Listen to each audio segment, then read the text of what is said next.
Bonjour les amis. J'ai ressenti le besoin de faire cette vidéo parce que je vois et j'entends autour de moi beaucoup trop de peur et de panique. Et la peur ne fait que nous affaiblir. On a peur d'aller travailler, on a peur de ce qui se passe, on a peur de ce qui va suivre, on a peur de la mort, on a peur de tout. J'avais lu l'histoire enfin il y a un moment de ça, l'histoire d'un petit colibri dans une forêt en feu.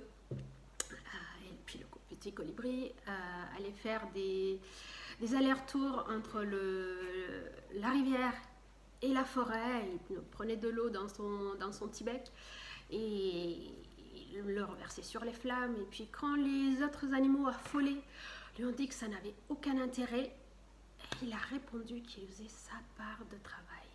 Et ben, prenons nos responsabilités et faisons notre part de travail dans tout ça, notre part de colibri. Pour certains, leur part de colibri, c'est d'aller à l'hôpital pour sauver des vies. Pour d'autres, leur part de colibri, ça sera de travailler pour que nous ayons de quoi manger.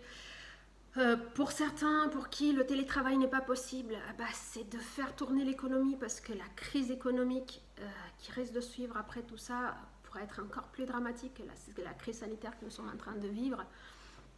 Pour d'autres, nous pourrions faire des courses pour nos voisins plus âgés, tout en respectant les gestes barrières, bien entendu. Donnons nos masques à nos soignants. Je vous montrerai comment faire des masques avec des serviettes jetables si besoin, mais vous trouverez des tutos sur internet.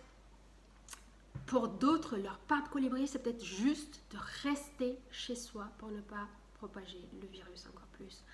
Donc c'est une troisième guerre mondiale contre un virus.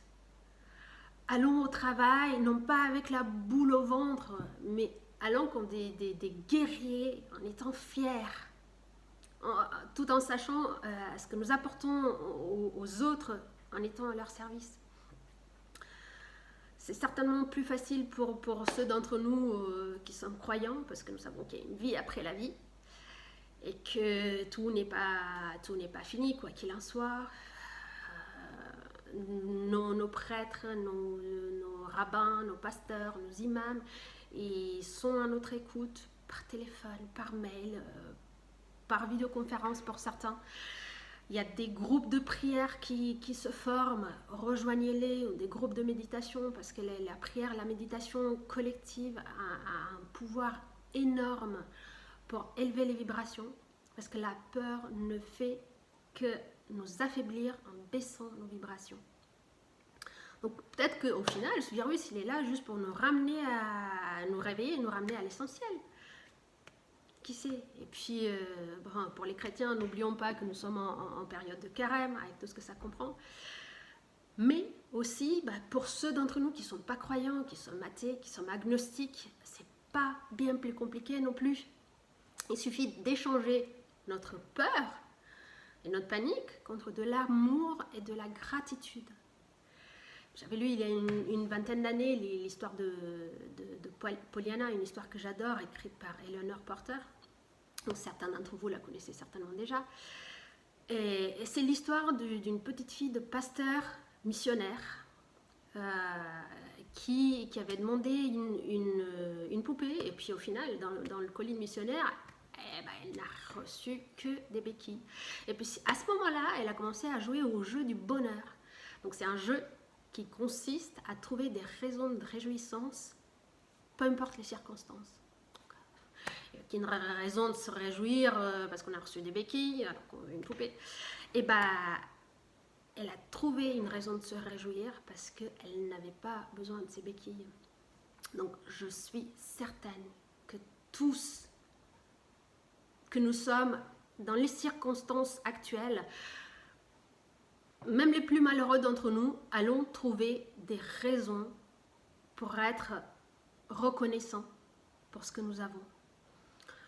Chacun selon ses croyances, ayons de la gratitude envers Dieu, envers Allah, envers l'univers, envers la source, envers le corps médical, envers nos voisins, envers nos familles, n'importe. Mais ayons de la gratitude. ça nous aidera en élevant nos vibrations. Et quand toute cette folie sera finie, parce que ça sera fini, bien entendu, à un moment, eh ben, nous en ressortirons meilleurs. C'est ça. Au final, c'est peut-être ça dont nous avions besoin pour devenir meilleurs.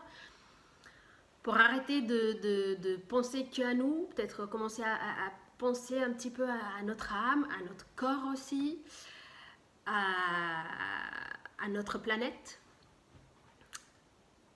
Je le sais, que nous en ressortirons meilleurs. Lançons-nous le défi du jeu du bonheur. Allez, je vous aime, vous êtes merveilleux et je vous remercie pour ce que vous êtes.